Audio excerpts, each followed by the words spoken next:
Hi అండి. అందరికీ నమస్కారం. శివసేన ఛానల్‌కి స్వాగతం అండి. ఈరోజు మనం కథలోకైతే వెళ్ళిపోదాము. బాంబే నుంచి నా చిన్ననాటి స్నేహితుడు కార్తికేయ సతీ సమేతంగా 2 రోజుల కోసమని మా ఇంటికి వస్తున్నాడు అని తెలిసినప్పటి నుంచి నాకు మా ఆవిడకి ఒకటే టెన్షన్ మొదలైంది. టెన్షన్ ఎందుకంటే చిన్నప్పుడు ఇదే ఊరిలో నేను కార్తికేయ ఒకే స్కూల్లో కలిసి చదువుకొని కలిసి తిరిగి ఆడుకునేవాళ్ళము. ఆ తర్వాత అతను పెద్ద చదువులకని బాంబే వెళ్ళిపోయి అక్కడే పెద్ద కంపెనీలో పెద్ద ఉద్యోగం చేస్తూ పెళ్లి చేసుకొని స్థిరపడిపోయాడు. సూపర్ డీలక్స్ ఫ్లాట్, పెద్ద కారు, సూటు బూటు. ఆ వైభోగం చూడటానికి 2 కళ్ళు చాలవు అని అన్నట్లుగా ఎదిగిపోయాడు. పోయిన సంవత్సరం నాకు మా ఆవిడకి తనే టికెట్ బుక్ చేసి బలవంతంగా తన దగ్గరికి రప్పించుకున్నప్పుడు చూశాను.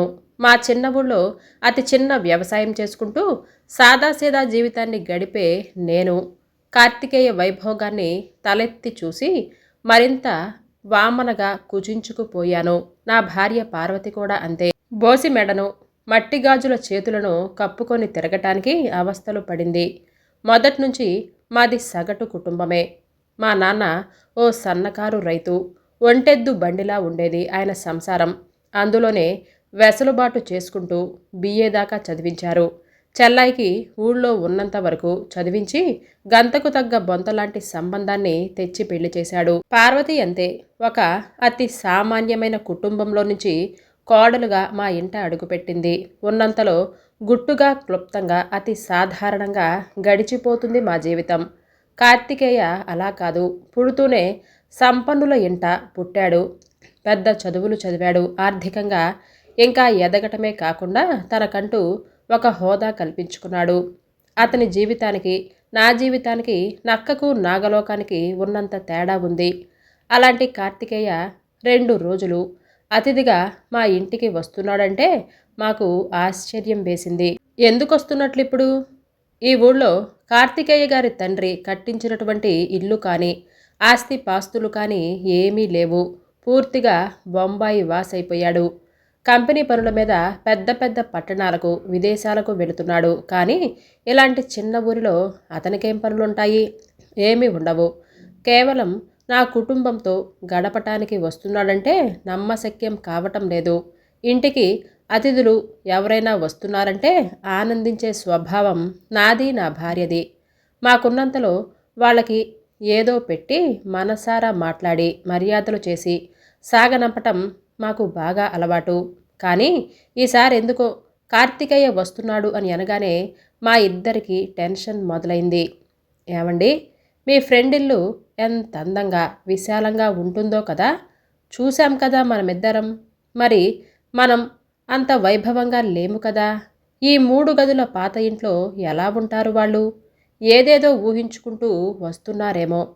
మన ఇల్లు, కుర్చీలు గట్టులు చూసి ఎందుకొచ్చామా అని అనుకుంటే ఆయన భార్య సాధన ముట్టుకుంటే మాసిపోయేలా ఉంటుంది అని అంటూ సందేహం వెలిబుచ్చింది పార్వతి. నేను అదే ఆలోచిస్తున్నాను. అలా అని అతిథులుగా వస్తున్న వాళ్ళని వద్దని ఎలా అంటాము? తనతో సమానంగా నేను ఉండనన్న విషయం తెలిసిందే కదా. అయినా మరీ ఇంత సింపుల్గా లైఫ్ని గడుపుతున్నాను అని మాత్రం అనుకొని ఉండడు.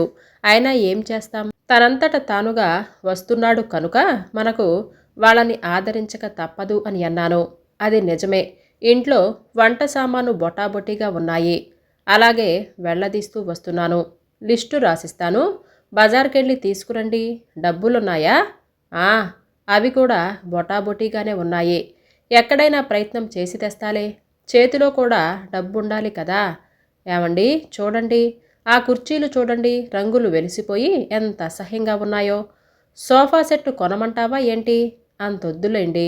కానీ ఓ 4 ప్లాస్టిక్ కుర్చీలు తీసుకురండి. వాటికి మాత్రం డబ్బులేమైనా తక్కువవుతాయి అనుకుంటున్నావా? ఇప్పుడు అలాంటివి పెట్టకు. అలా అంటే ఎలాగండి? ఏదో కప్పు సాసర్లు, కొన్ని గాజు సామాన్లంటే ఏ పక్క వాళ్ళనో అడిగి తెస్తాను. మరీ పెద్ద వస్తువులు అడిగితే బాగుండదు కదా. అది నిజమే అనిపించింది నాకు. ఇంటికొచ్చిన వాళ్ళు కూర్చోవటానికి కుర్చీలైనా లేకుంటే ఎక్కడ కూర్చుంటారు అని అనిపించి ఏదైనా ఫర్నిచర్ షాప్కి వెళ్ళి ఇన్స్టాల్మెంట్ మీద ఇస్తారేమో అడిగి చూస్తాను అని అన్నాడు. ఆ చిన్న మాటే మా ఆవిడకి వరం అనిపించింది కాబోలు. కళ్ళు ఆనందంతో మెలమెలా మెరిసిపోయాయి. గుమ్మం దాటబోతున్న నన్ను ఏమండి అని అంటూ వెనక్కి పిలిచి, ఏమీ లేదు, అప్పుడే ఎండలు ప్రారంభమయ్యాయి, వాళ్ళసలే ఏసీలో ఉండే శరీరాలు కదా, ఒక ఎయిర్ కూలర్ ఆహా కొనమని అడగటం లేదు, 2 రోజులు అద్దెకెక్కడైనా దొరుకుతుందేమో అని చూడమని అంటున్నాను అని అంది. పార్వతి అడగలేక అడుగుతున్నట్లుగా. అది అవసరమే అని అనిపించి అలాగే అన్నాను. దాంతో దేవుడు ప్రత్యక్షమై కోరిన వరాలను ఇస్తున్నట్లుగా ఆనందపడిపోయింది పార్వతి. ఆ పట్టరాని ఆనందంలో ఇంకా ఏదో చెప్పబోతూ ఉంటే ఇక చాలు అని అన్నట్లుగా అరచెయ్యి చూపించాను. దాంతో కిమ్మనలేదు పార్వతి. నేను బయటికి వెళ్ళి పనులన్నీ చేసుకొని వచ్చేసరికి పార్వతి బట్టల ముందు కూర్చొని చీరలు అటూ ఇటూ తిప్పి చూస్తూ కనిపించింది. నన్ను చూడగానే, ఏవండి, ఇప్పుడేం కొంటాం కానీ మీ ఫ్రెండ్ భార్యకి వెళ్ళేటప్పుడు నా దగ్గర ఉన్న ఈ కొత్త చీర పెడదామనుకుంటున్నాను.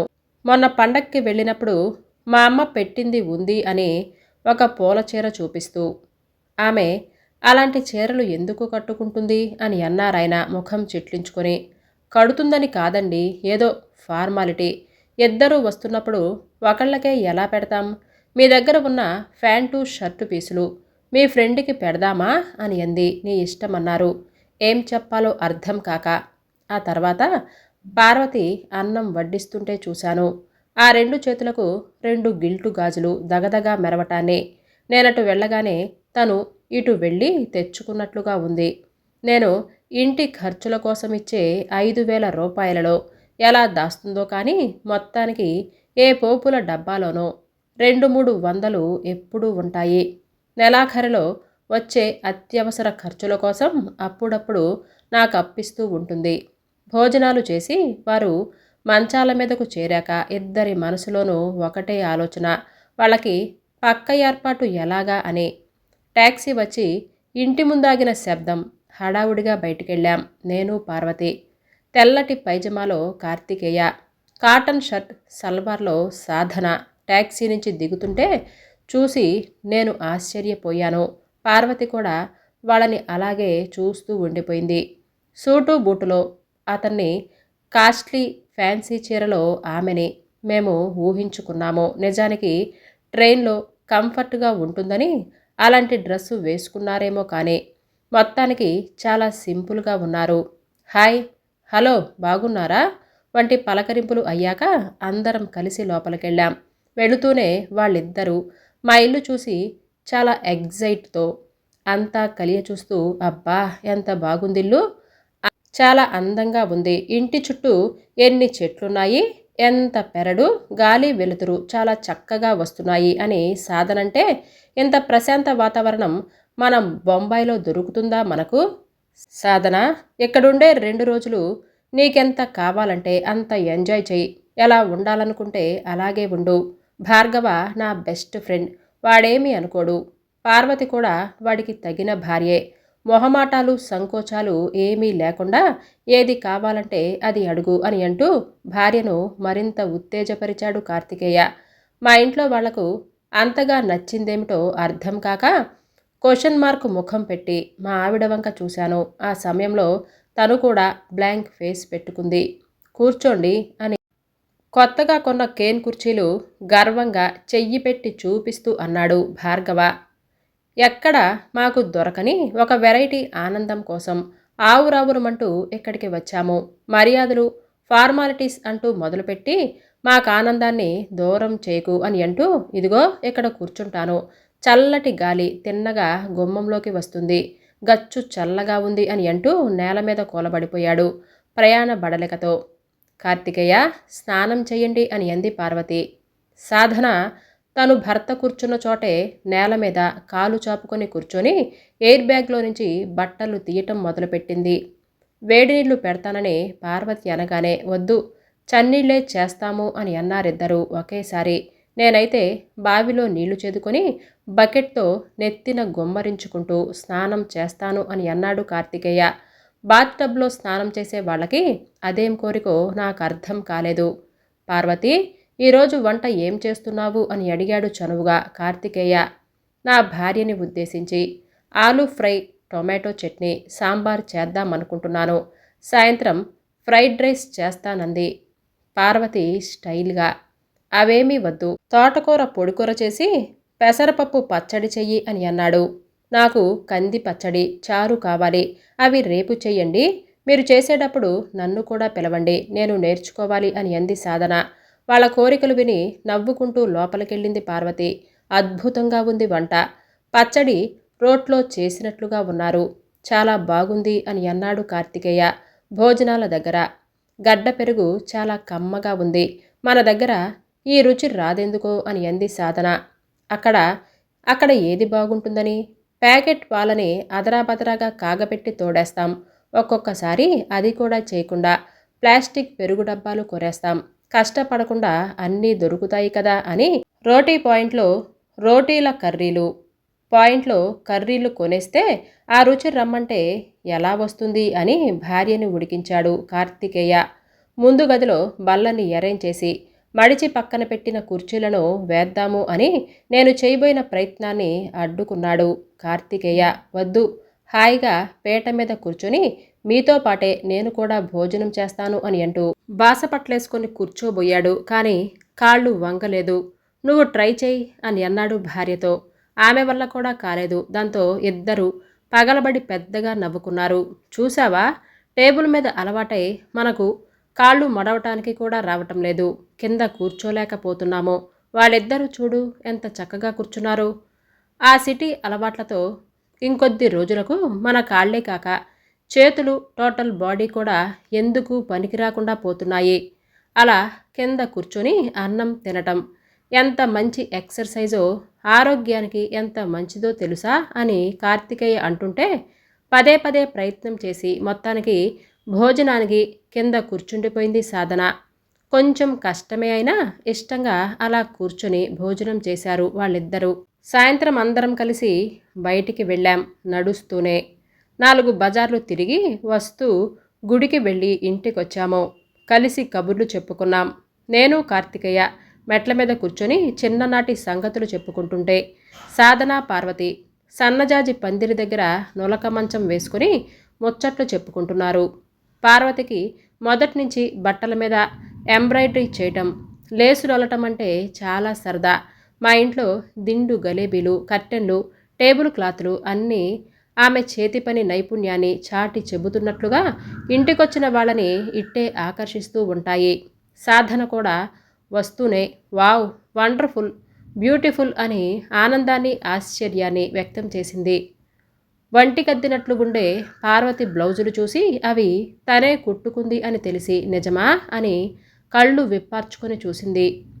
ఏమీ లేదు అనుకున్న మా ఇంట్లో వాళ్ళకన్ని అద్భుతాలు, ఆశ్చర్యాలు అడుగడుగునా కనిపించటం మాకు నమ్మశక్యంగా అనిపించలేదు.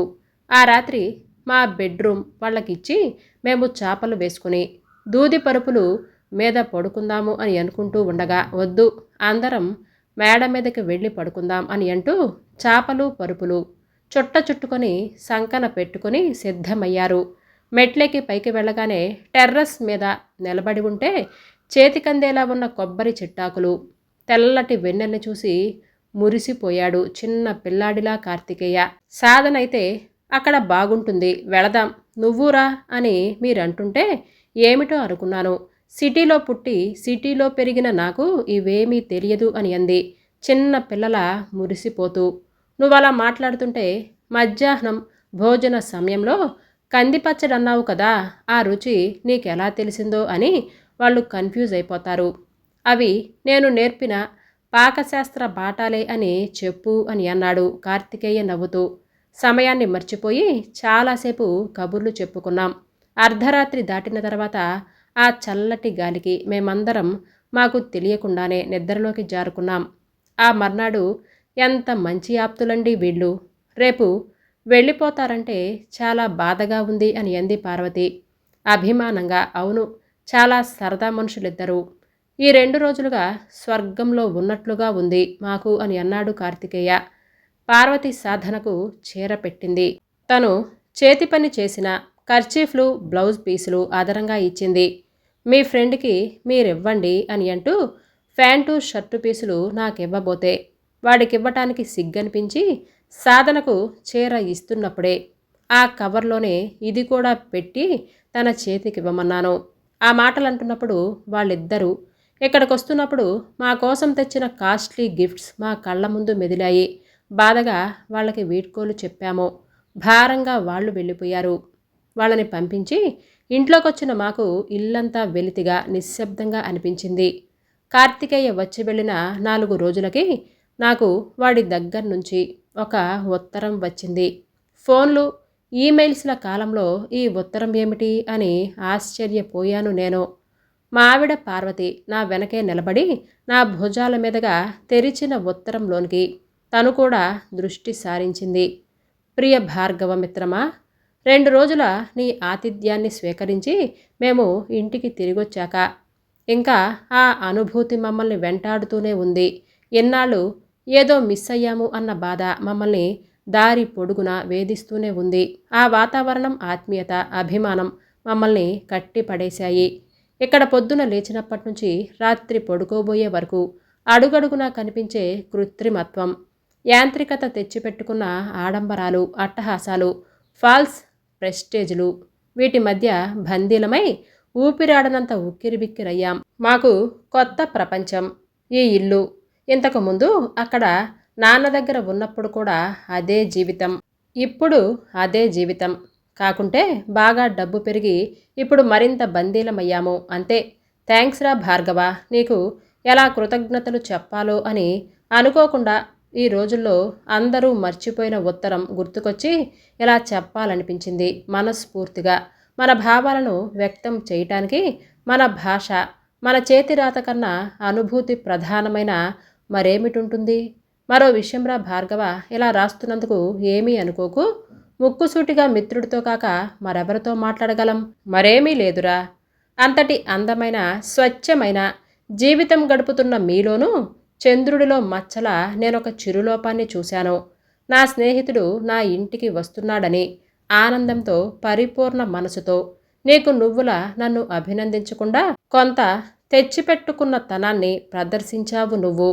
నా జీవితం ఇది, నాకున్నది ఇది అని అనుకోకుండా నా ఫ్రెండు డబ్బున్నవాడు అన్న భయంతో ముడుచుకుపోతూ నాకు సౌకర్యాలు సమకూర్చడం కోసం 2 రోజులు నాకు ఆతిథ్యాన్ని నీ శక్తికి మించి ఘనంగా ఇవ్వటానికి నానా తిప్పలు పడ్డావు. నీ ఇంట ఏ కుర్చీలు ఉంటే ఆ కుర్చీలలో నేను కూర్చోలేననా నీ ఉద్దేశం? సహజ సిద్ధమైన పచ్చటి చెట్ల గాలి అంత ధారాళంగా వీస్తూ ఉండగా ఎయిర్ కూలర్ ఎందుకురా? ఎంత అప్పు చేశావు? ఎన్ని ఇన్స్టాల్మెంట్లకు ఏమేమి కొన్నావు అని నేను అడగను. అలా ఎందుకు చేశావని మాత్రమే అడుగుతాను. పక్కింటావిడ ఇచ్చిన కప్పుల్లో ఒక కప్పు మీ ఆవిడ చెయ్యి జారి పగిలిపోతే అలాంటివి ఎలా ఇవ్వను అన్న భయం ఆ క్షణంలో పార్వతి కళ్ళల్లో నాకు కనిపించింది. అలాంటి సందర్భంలో నేనొచ్చి వీళ్ళని ఎంత ఇబ్బంది పెడుతున్నాను అన్న బాధ నాకు కలగదా చెప్పు? స్టీల్ గ్లాసులో కాఫీ ఇస్తే నేను తాగనా? ప్రెస్టేజులు వద్దురా భార్గవ, మనం మనలా ఉందాం. నువ్వేం చేసినా, ఎంత ఎదిగినా అది నీకోసం నువ్వు చేయాలనుకున్నదే ఉండాలి. ఇదే నేను చెప్పాలనుకున్నాను. చెప్పకుండా ఉండలేకపోతున్నాను. ఒక్క మాటరా, ప్రేమగా పంపిస్తున్నాను. ఈ డబ్బుతో అప్పులు తీర్చేసి ప్రశాంతంగా ఉండు. మరోలా అనుకోకు. ఉంటాను. మీ స్నేహితుడు కార్తికేయ. ఉత్తరం చదివి మడతేస్తుంటే నా మనసు మీద పొర తొలగిపోయినట్లుగా అనిపించింది. నా మిత్రుడు తెలివితేటలు నన్ను అబ్బురపరిచాయి. ఈసారి నిజంగా సిగ్గుపడేలా చేశాయి. పార్వతీ ముఖం వంక చూస్తే ఆమె కూడా అలాగే ఆలోచిస్తున్నట్లుగా ఆమె ముఖ కవళికలు చెప్పకనే చెప్పాయి. ఈ కథ మీకు నచ్చినట్లయితే లైక్ చేయటం, సబ్స్క్రైబ్ చేయటం, అలాగే షేర్ చేయటం మర్చిపోవద్దు.